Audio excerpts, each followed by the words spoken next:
Բարև ձեզ, սիրելի հայրենակիցներ, հարգելի հետևորդներ, Հայացք Սյունիքից հաղորդաշարի հերթական թողարկումն է, շարունակում ենք հետամուտ լինել մեր իսկ հռչակած նպատակին, հստակեցնել ընտրություններին մասնակցող քաղաքական ուժերի պատկերացումը և ծրագրերը Սյունիքին առնչվող մարտահրավերների վերաբերյալ։ Զրուցակիցս Գորթ Թադևոսյանն է, Միասնության թևեր կուսակցությունից, Ազգային ժողովի պատգամավորի թեկնածու։ Գորթ Թադևոսյանը Սյունիքում և հատկապես Կապանում ճանաչված գործիչ է, մասնագիտությամբ ֆինանսիստ տնտեսագետ, 2018-19 թվականներին եղել է Սյունիքի մարզպետի տեղակալ, 2019-20 թվականներին Սյունիքի մարզպետի խորհրդական, 2021 թվականին Կապանի համայնքի ղեկավարի տեղակալն էր, այնուհետև մինչև հիմա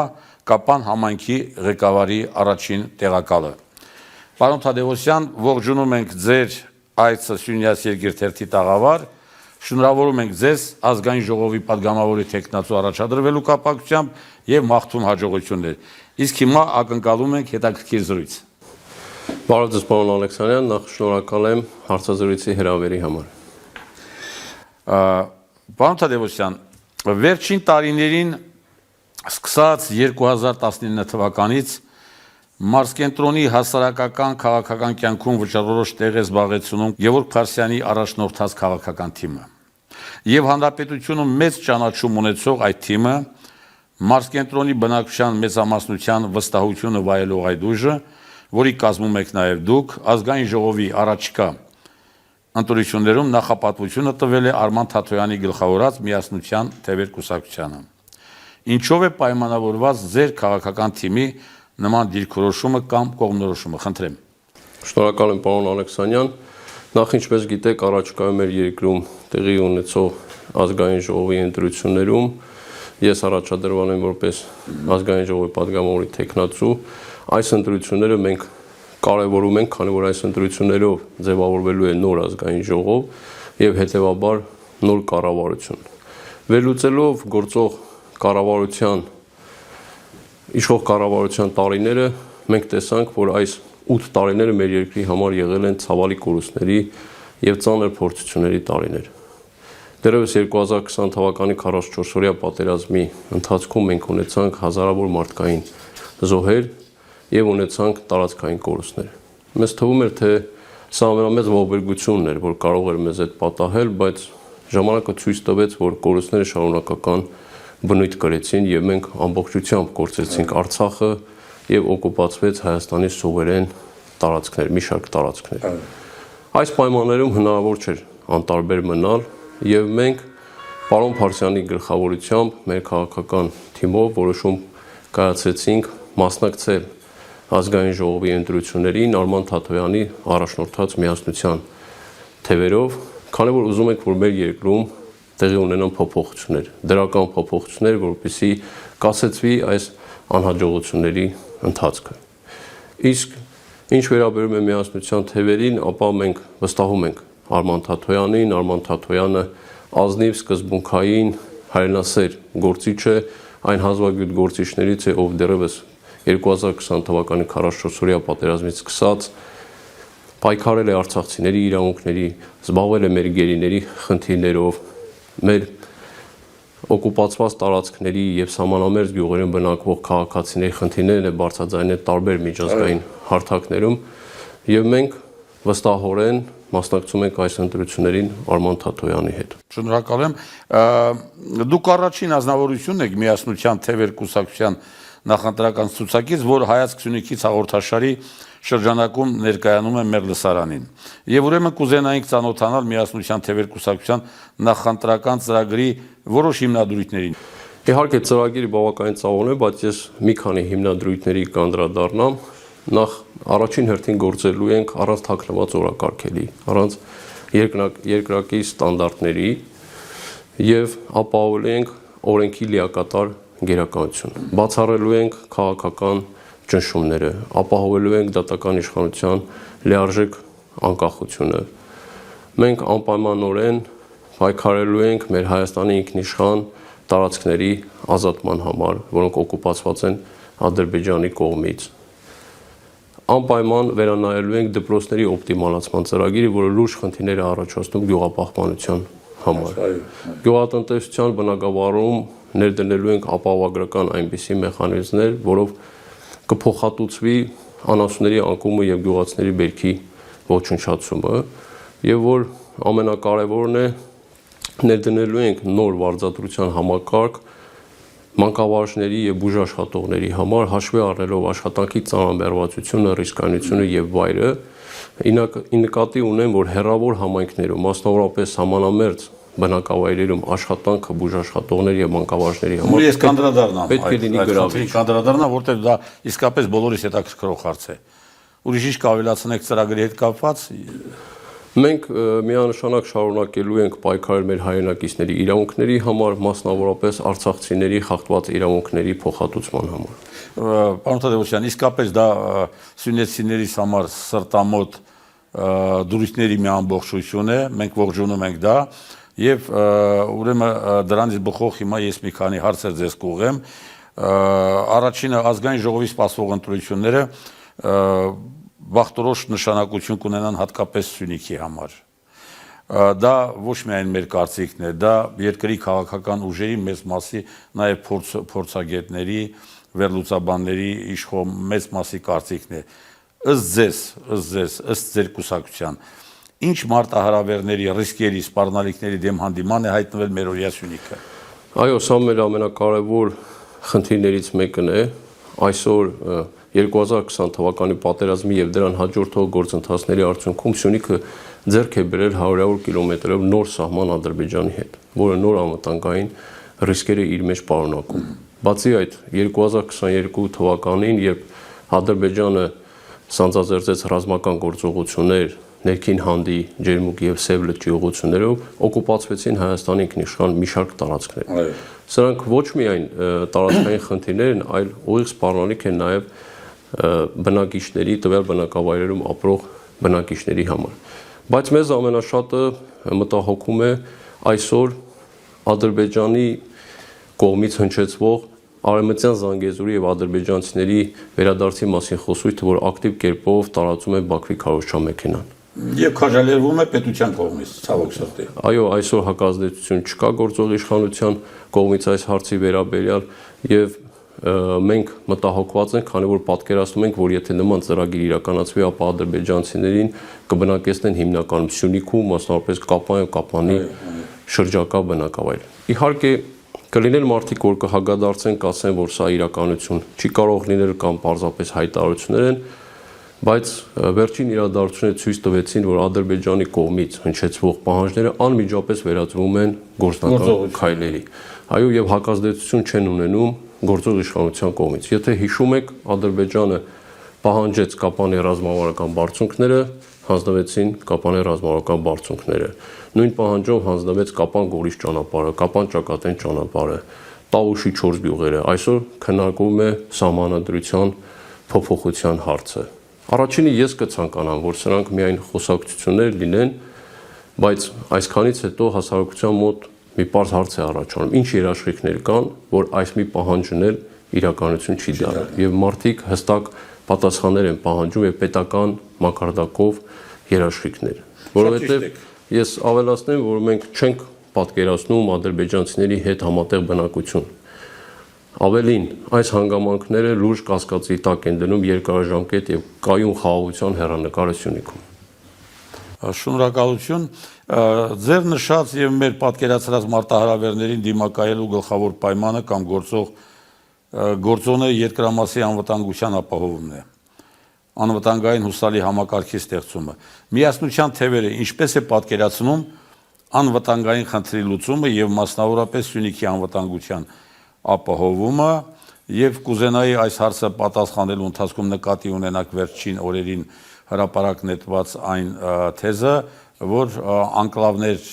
կոչված օրինվածքի տակ նաև Տիգրանաշենի հանձնումն է ենթադրվում, որը միայն առաջին հայացքից է վերաբերում Տիգրանաշենին, դա ավելի շատ Սյունիքը եւ Վայոց ձորը հանրապետության կենտրոնից տարանջատելու հստակ ծրագիր է։ Ինչ անվտանգային համակարգ է ձեր կուսակցությունը պատկերացնում։ Ինչպես եք այն մարտահրավերները, որոնք դուք թվարկեցիք, ինչպես եք դիմակայելու։ Այո, շատ բարդ իրավիճակ է ստեղծվել։ Մենք կարծում ենք, որ Հայաստանի անվտանգության երաշխավոր առաջին հերթին Հայաստանի ուժեղ ժամանակակից եւ մարտունակ բանակը պետք է լինի, եւ մենք մեր երկրի անվտանգությունը կարող ենք ապահովել, եթե Հայաստանը վերականգնի ռազմական հավասարակշռությունը տարածաշրջանում։ Այս առումով անհրաժեշտ է անպայման ներդրումներ կատարել հայրենական ռազմարտունաբերության մեջ։ Եվ մեծ ուշադրություն ենք դարձնելու մենք Սյունիքի անվտանգությանը, քանի որ հենց Սյունիքում նաև ունենք օկուպացված տարածքներ, իսկ ինչ վերաբերվում է Տիգրանաշենի խնդրին, մենք կարծում ենք, որ առաջին հերթին պետք է դրվի հարց վերադարձնել Հայաստանի օկուպացված տարածքները, ազատել օկուպացիայից Հայաստանի սուրեն տարածքները։ 240 քառակուսի կիլոմետր տարածք է։ Միայն Հանդ գյուղում, Կապանի օրինակով ասեմ, մենք 2700 հեկտար օկուպացված տարածք ունենք։ Եվս 50 հեկտար ունենք նաև Դավիթբեկ գյուղի ուղղությամբ, որը օկուպացվել է դեռևս 2020 թվականի պատերազմի ընթացքում։ Եվ ես ձեզ հասկացա, որ առաջինը մեր ազգային, մեր զինված ուժերի արդիականացումն է, որը դուք համարեցիք գլխավոր նախապայմանը։ Այո, անպայմանորեն անհրաժեշտ է արդիականացնել մեր զինված ուժերը, խթանել հայրենական ռազմարտունաբերությունը եւ անպայմանորեն Սյունիքի սահմանները ապահովել ժամանակակից տեխնոլոգիաներով հագեցած պաշտպանական ենթակառուցվածքներով, որովհետեւ կարողանանք արագ արձագանքել ցանկացած սպառնալիքի։ Մեր նախորդ զրույցներում երկուսով հանգել ենք եզրակացության, նկատի ունենալով մեր մարզի աշխարհագրական դիրքը, ռելիեֆը, որ Սյունիքի անվտանգության ապահովման գործում չափազանց կարևոր դեր ունի նաև գյուղապահպանությունը։ Եվ 20 թվականի կապիտուլյացիայից հետո Սյունիքի ու մասնավորապես Կապան համայնքի սահմանամերձում այդ առումով նոր իրավիճակ է ստեղծվել։ Իհարկե, կուզենայինք իմանալ ինչպես է ձեր քաղաքական ուժը պատկերացնում գյուղապահպանության խնդրի լուծումը, բայց մինչ այդ ողջամիտ կլիներ եւ տրամաբանական, եթե ներկայացնեիք վերջին տարիներին ինչ կոնկրետ քայլեր է ձեռնարկել Կապանի համայնքային իշխանությունը այդ ուղղությամբ, որովհետև դուք ինչ որ մասով արդեն գործող իշխանություն եք եւ կարծում եմ այս հարցի վերաբերյալ կունենաք հստակ պատկերացում։ Դա նաև կլինի երաշխիքային բանի, որ դուք այսուհետ եւս կշարունակեք մեր սահմանամերձ լեռնային, բարձր լեռնային գյուղերի ամրապնդման քաղաքականությունը։ Այո, իհարկե մեր գյուղերը հիմա հայտնվել են բավականին բարդ իրավիճակում, որովհետև Սյունիքի գյուղերից մեծամասնությունը արդեն դարձել են սահմանամերձ գյուղեր։ Եվ այսօր մեր գյուղացիներից շատերը չեն կարողանում մշակել իրենց սեփական հողատարածքները, քանի որ մի մասը գտնվում են ադրբեջանական օկուպացման տակ։ Իսկ կան հողատարածքներ, որոնք գտնվում են սահմանային գոտում եւ անվտանգությունից ելնելով մեր գյուղացիները չեն կարողանում մշակել։ Մենք Կապան համայնքում պատերազմի հետևանքները մեղման նպատակով առաջին հերթին իրականացրել ենք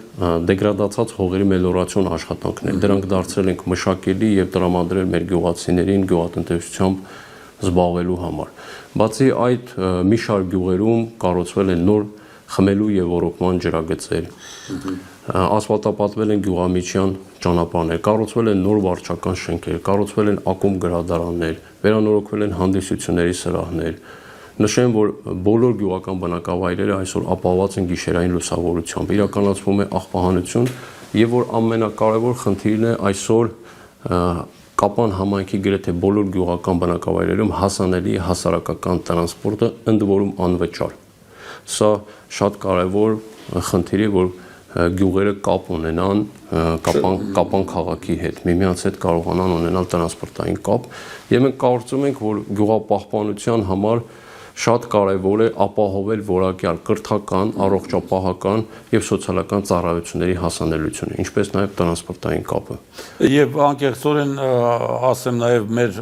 լսարանի կարծիքը, իսկապես գյուղական բնակավայրերի ամրապնդման ուղղությամբ Կապանի համայնքային իշխանությունը շատ մեծ աշխատանք է կատարում եւ դա հնարավոր չէ չնկատել, երբ այցելում ես որևէ գյուղ։ Մի քանի օր առաջ մենք գտնվում էինք ներքին Հանդում, Սրաշենում եւ այդ ինչ որ դուք ասացիք, մենք ականատեսը եղանք այդ այդ հարցերի լուծված վիճակին։ Ես ավելացնեմ, որ միասնության թևերի խնդիրը հենց նա է գյուղապահպանության հետ կապված, որ պետք է գյուղերը ունենան այնպիսի զարգացած ենթակառուցվածքներ, որ գյուղում ապրելը լինի անվտանգ եւ շահավետ։ Շատ կարևոր, շատ լուրջ խնդիր է։ Տեսեք, պարոն Թադևոսյան, իսկապես մենք արդարացիորեն կարևորում ենք եւ շատ տեղ ենք տալիս նաեւ մեր այս զրույցում Սյունիքի անվտանգության հարցին, Կապանում խոսել անվտանգային խնդիրների մասին ու չհիշել ներքին հանդը եւ ինչ որ չափով ճակատենի մասին հնարավոր չէ, թեև դուք արդեն ներքին հանդի հետ կապված ակնարկ կատարեցիք։ Խնդրեմ ներկայացրեք այդ յուղերի ներկայիս վիճակը, որովհետեւ այդ յուղերի ճակատագիրը կարծեք թե հետաքրքրում է մեր հայ հասարակության ընդհանրապես, նաեւ մարզից դուրս։ Կապանի տարածաշրջանից նաեւ ինչպես ձեր նշած տվյալներով, նաեւ մեր ունեցած տվյալներով 2700 հեկտար տարածքից ավելի բռնազավթվել է Ադրբեջանի կողմից։ Այ ինչպես եք պատկերացնում բռնազավթված տարածքների ազատագրումը կամ այդ խնդրի լուծումը, որովհետև ես վերջին օրերին անդադ առիթ եմ ունեցել զրուցել քաղաքական տարբեր ուժերի ներկայացուցիչների հետ, կարծեք ոչ բոլորն են միասնական կարծիքի կամ եթե ավելի օբյեկտիվ եւ ճիշտ արձանագրենք, հերվից միշտ չէ, որ տեսանելի այս խնդրի կարևորությունը եւ ազատագրման կամ հողերի վերադարձման օպտիմալ տարբերակը։ Այդ կուզենայի միասնության թևերի պատկերացումները բռնազավթված տարածքների ազատագրման կամ այդ խնդրի լուծման վերաբերյալ։ Շատ լավ,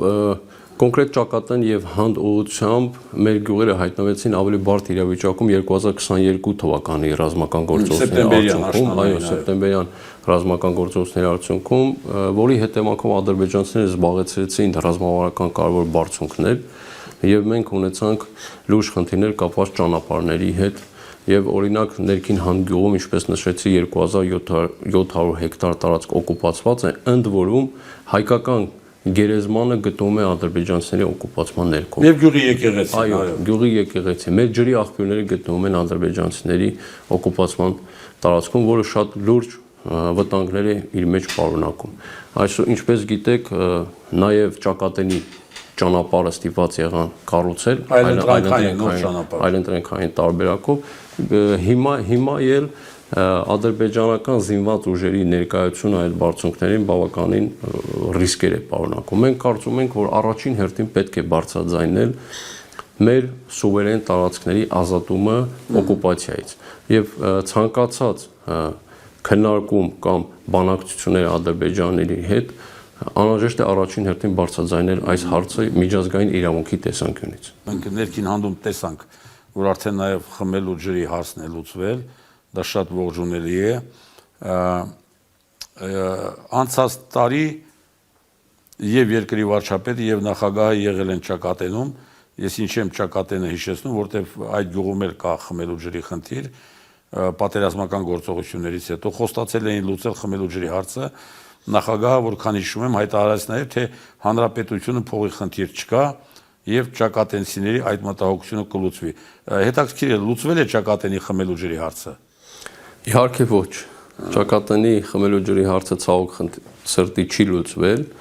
Ինչ վերաբերում է այն հայտարարությանը, որ հանրապետությունում ֆինանսական միջոցների պակաս չկա, ես պետք է նշեմ, որ խնդիրների չլուծված լինելը միշտ չէ, որ կապված է ֆինանսական միջոցների հետ։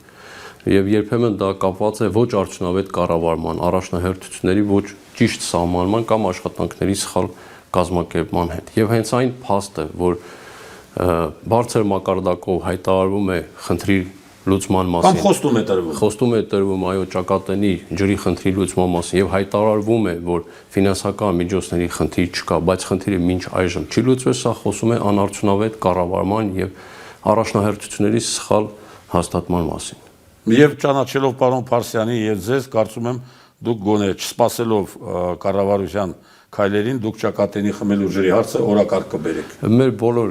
գյուղերի այո խնդիրները մեր օրակարգում են, մենք արդեն հասցրել ենք մի շարք գյուղերում լուծել ջրի խնդիրը եւ ապագայում նաեւ կանդրադառնանք Ճակատենի ջրի խնդրի հարցին։ Շատ բարի։ Պարոն Թադևոսյան, համոզված եմ դուք շատ լավ գիտեք, որ Սյունիքում առանձնահատուկ մտահոգություն կա բռնազավթված արցախցիների հանդեպ։ Կապան համայնքում, որքան տեղյակ եմ, 1500 արցախցի է հանգրվանել։ Ինչպես է գնահատում նախ նրանց ինտեգրման ընթացքը եւ ինչ խոչընդոտներ կան, որոնք լուծում են պահանջում առաջին հերթին։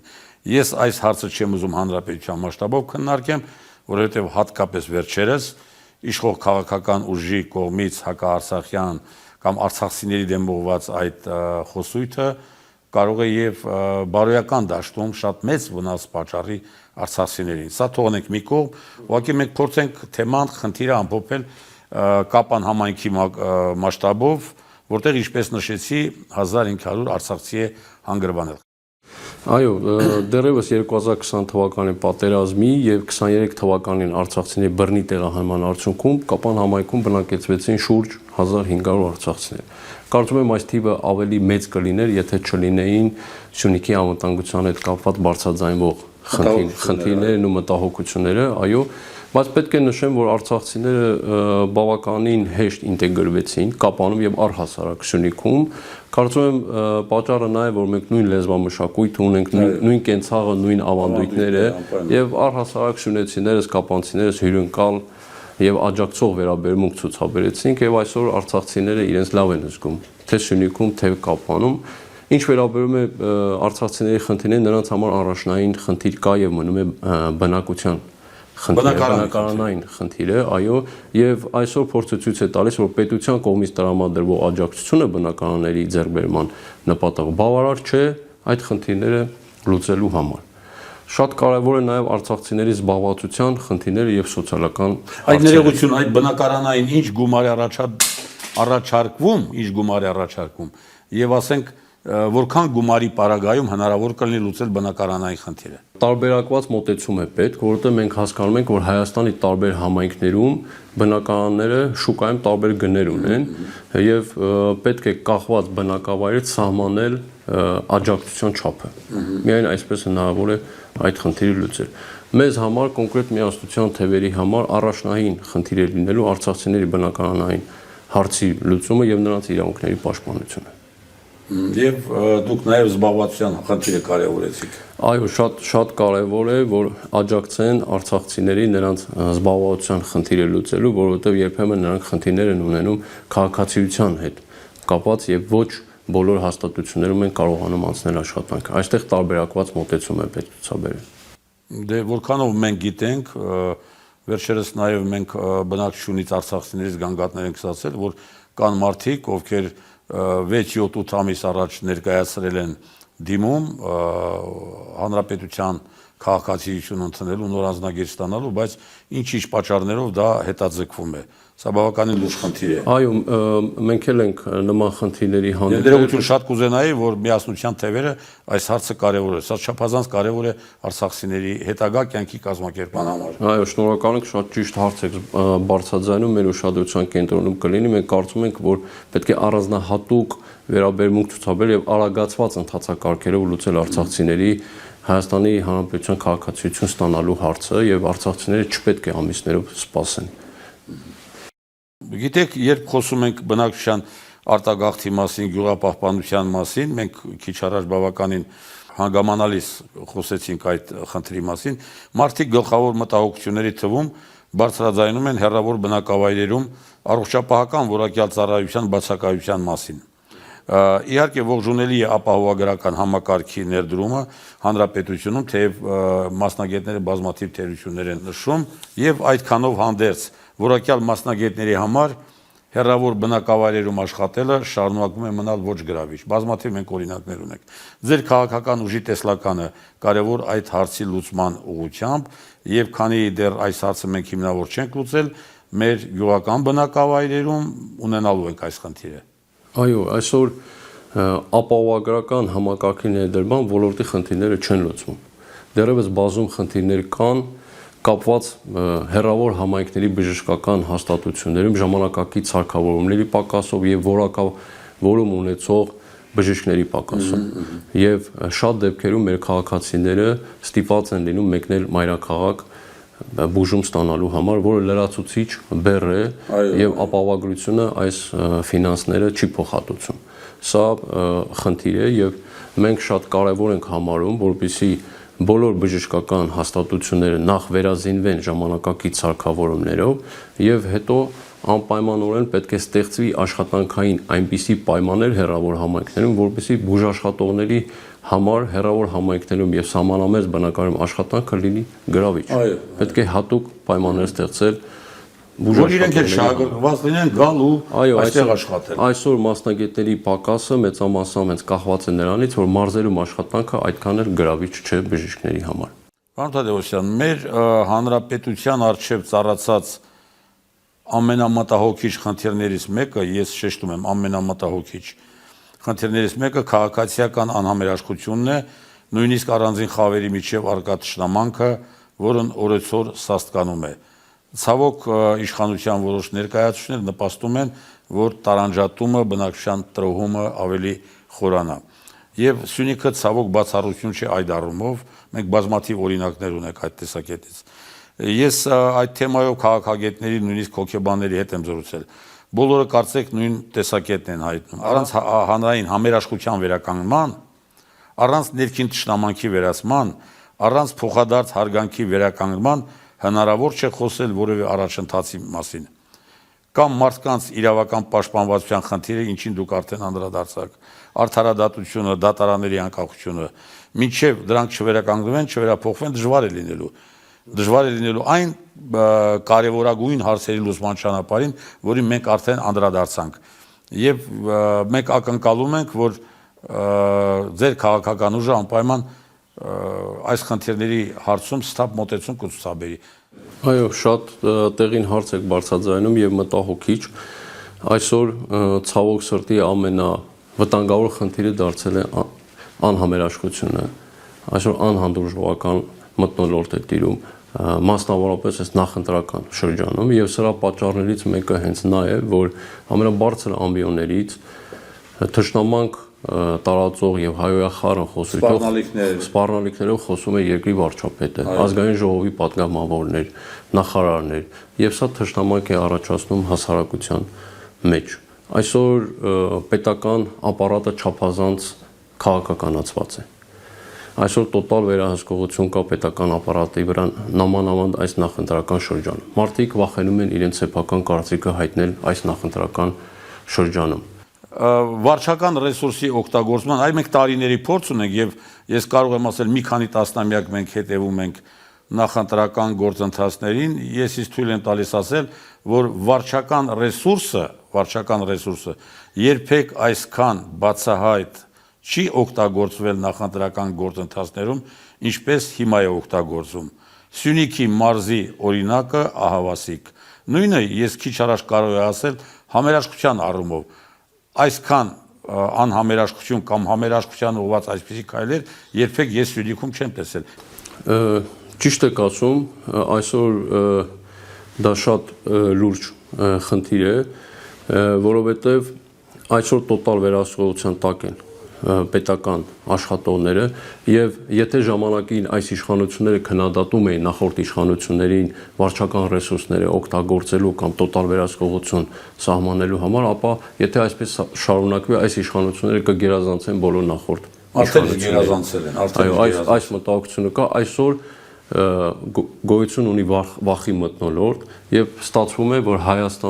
Հայաստանի քաղաքացին իրեն պաշտպանված չի զգում։ Եվ մեր առաջնային խնդիրն է լինելու հենց վերականգնել հանրային համերաշխությունը, որովհետև առանց հանրային համերաշխության չեն կարող խոսել ժողովրդավար պետության մասին։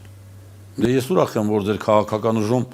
խնդրի այդպիսի լուրջ ընկալում կա եւ կարծում եմ դրան կհետևեն գործողություններ, պարոն Թադևոսյան։ Եվ երբեմն նախընտրական այս շրջանում ենք շատ արդարացիորեն իհարկե շատ մեծ գլխավոր հարցերի մասին են խոսում, բայց կան հարցեր, որոնց մենք չենք անդրադառնում եւ որոնք կարեւոր նշանակություն ունեն առնվազն Սյունիքի մարզի մասշտաբով։ Տեսեք, նախընտրական այս օրերին լուրջ մտահոգություն կա կրթական համակարգում տեղի ունեցող զարգացումների վերաբերյալ։ Դասագրքեր, ուսումնական ծրագրեր, գյուղական բնակավայրերում դպրոցների փակման սպառնալիք, ինչի մասին մենք գրեթե ամեն օր բարձրաձայնում ենք։ Դրանցից յուրաքանչյուրը խոսակցության առանձին թեմա է, թեև կուզենայինք, որ դուք եթե ունեք հավելյալ փաստեր կամ տեսակետ, կուզենայինք նաև ձեզ լսել, բայց Շատ կուզենայի, որ դուք անդրադառնաք մեկ այլ հարցի, հանրակրթության ոլորտում շատ վաղուց լուծված է սոցփաթեթի խնդիրը։ Եվ դա ողջունելի է, բայց սոցփաթեթից զրկված են նախադպրոցական եւ միջին մասնագիտական կրթօջախների, արտադպրոցական եւ մարզական հաստատությունների մանկավարժները։ Դա ոչ միայն աշխատանքի անհավասար պայմաններ է ստեղծել կրթական համակարգում, դա նաեւ խնդիրների առաջացնում կադրերի ընտրության հարցում, որը նկատելի է մարզի գրեթե բոլոր կրթօջախներում։ Այն ինչպես եք պատկերացնում կրթական ոլորտում կուտակված բազմաթիվ այս հարցերի լուծումը։ Կարծում եմ, որ այստեղ պետք է լինի նաև պետական մոտեցում եւ պետական աջակցություն, որովհետեւ թե նախադպրոցական, թե արտադպրոցական եւ թե այլ ուսումնական հաստատություններ գործում են տարբեր իրավասությունների ներքո, մի մասը համայնքային են, մի մասը պետական են, եւ այստեղ պետք է միասնական մոտեցում եւ առանց պետական աջակցության հնարավոր չէ խնդիրը լուծել, բայց այն, որ մանկավարժները պետք է ունենան հավասար հնարավորություններ եւ սոցիալական երաշխիքներ, դա առաջնային խնդիր եմ համարում։ Եվ դա ձեր կուսակցության տեսակետն է։ Այո, անպայմանորեն մենք մեզ համար առաջնային խնդիր է լինելու մանկավարժներին անկախ նրանց կարգավիճակից եւ թե ինչպիսի կառույցում են աշխատում համայնքային թե պետական ունենան հավասար հնարավորություններ։ Իսկ հանրակրթական դպրոցների առհասարակրթական օջախների կրճատման վերաբերյալ ներկայումս իրականացվող քաղաքականությանը դուք ինչ ձեր կուսակցությունը, ձեր քաղաքական ուժը ինչ վերաբերմունք ունի։ Գոնե Կապան համայնքի տարածքով, եթե կարելի անդրադարձ կատարեք։ Այսօր ամենամտահոգիչ հարցը հենց դպրոցների օպտիմալացման խնդիրն է։ Այսօր այն դեպքում, երբ մեր գյուղերը դարձել են սահմանամերձ բնակավայր, դպրոցները միայն կրթական հաստատություններ չեն։ Դրանք անվտանգային ու գյուղապահպանության կարևոր բաղադրիչներից են, բայց ինչ պատկեր ունենք մենք հիմա։ Դեռևս 2021 թվականին վարչապետի որոշմամբ, իմիջիայլոց ես իմ հետ բերել եմ, որոշվել էր, որ Կապան համայնքի գյուղական 18 հանրակրթական դպրոցներից կգործի 13-ը։ Բայց պարզվեց, որ ընդամենը 2 տարի հետո կրթության, գիտության, մշակույթի եւ սպորտի նախարարի հրամանով որոշվել է, որ Կապանի 18 գյուղական դպրոցներից փակվում է 12 դպրոց։ Այսինքն մնում է 6-ը։ Սա լուրջ խնդիր է գյուղապահպանության։ Այսինքն ներողություն, նախ ես տեսնում եմ անհամապատասխանություն, վարչապետը այլ որոշում է ընդունում, նախարարը այլ բան, այո, որը ցավոք շատ հատուկ է մեր ժամանակների կառավարմանը, բայց ինձ զարմացնում է այդ հակասությունը թվերի։ Այո, այստեղ աբսուրդը նա է, որ վարչապետի որոշումը եւ կրթության, գիտության, մշակույթի եւ սպորտի նախարարի հրամանները տարբերվում են իրարից, եւ հետո մենք լուրջ խնդիր ենք ունենում գյուղապահպանության առումով, որովհետեւ օրինակ մեր Դավիթբեկ գյուղը Կապան համայնքի, որը մեր ամենամեծ գյուղերից մեկն է, եւ ուներ շուրջ 50 տարբեր ժամանակներում աշակերտներ, այսօր ներառված է փակվող դպրոցների ցանկում։ Իսկ սա ինչ է նշանակում։ Սա նշանակում է, որ աստիճանաբար գյուղը կդատարկվի, երիտասարդ ընտանիքները կլքեն գյուղը։ Եվ մեր ծրագրերում մենք անպայմանորեն ներառել ենք, որ վերանայենք այս ձևաչափով դպրոցների օպտիմալացումը։ Դե կարծում եմ պետք է կտրուկ կանգնեցնել դա, որտեղ մենք ունենք որքան էլ ասենք հիմա մերժվում է սովետական ժամանակները, բայց սովետական շրջանի կրթական համակարգի փորձը աշխարհի մասշտաբով միշտ բարձր է գնահատվել։ Եվ այն ժամանակ անգամ 3-4 երեխայի պարագայում մենք գյուղական միջավայրում դպրոց ենք ունեցել։ Այլապես գյուղապահպանության մասին խոսելը անհեթեթություն կլինի։ Այո, այսօր դպրոցներին չի կարելի միայն նայել արդյունավետ կառավարման արդյունքին։ Սրանք գյուղապահպանության եւ անվտանգության կարևոր բաղադրիչներ են։ Եվ այո, եւ նաեւ ինչու՞ չէ, նաեւ աշխատատեղեր են ստեղծվում գյուղերում եւ շատերը մնում են գյուղում, որովհետեւ աշխատում են գյուղի դպրոցում եւ իրենց երեխաները սովորում են այդ դպրոցներում։ Այսինքն, այստեղ պետք է շատ զգույշ մոտեցում ցուցաբերել։ Չի կարելի 18 դպրոցից 12-ը փակել։ Այն էլ գյուղական բնակավայրերում։ Այսօրվա համար իմ հարցերը սպառված են։ Այ ինչ կուզենայիք ավելացնել ասվածին, գուցե ինչ որ կոչ կամ հորդոր ունեք ընտրողներին կամ գուցե ինչ որ հարց կա, որ դուրս մնաց մեր զրույցից։ Շնորհակալություն, պարոն Ալեքսանյան, նախ հետաքրքիր հարցազրույցի համար եւ ես մեր հայրենակիցներին կոչ կանեմ նախ անպայմանորեն մասնակցել այս ընտրություններին եւ ընտրություններին առաջնորդվել սեփական խղճով եւ հաշվի առնել, որ այս ընտրությունները մեր երկրի համար շատ կարեւոր են, որոշվելու է մեր երկրի ապագան։ Չլսել ոչ մեկի, չվախենալ որևէ մեկից, որովհետեւ քվեախցիկում մեր քաղաքացիները լինելու են միայնակ եւ միշտ ես իմ հանդիպումներում սիրում եմ ասել, որ քվեախցիկում մեր քաղաքացիները լինելու են իրենք մենակ,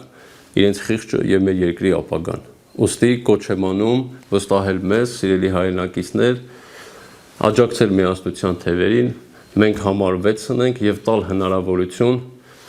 պաշտպանելու ձեր շահերը ազգային ժողովում։ Շնորհակալություն։ Շնորհակալություն, պարոն Թադևոսյան, հետաքրքիր զրույցի համար։ Դուք հնարավորություն տվեցիք որոշակի պատկերացում կազմել միասնության թևեր կուսակցության նախընտրական ծրագրի ձեր կուսակցության որդեգրած տեսակետի վերաբերյալ։ Ձեր եւ ձեր քաղաքական ուժին հաջողություն եմ ցանկանում, ձեզ նույնպես շնորհակալություն, հարգելի հետևորդներ,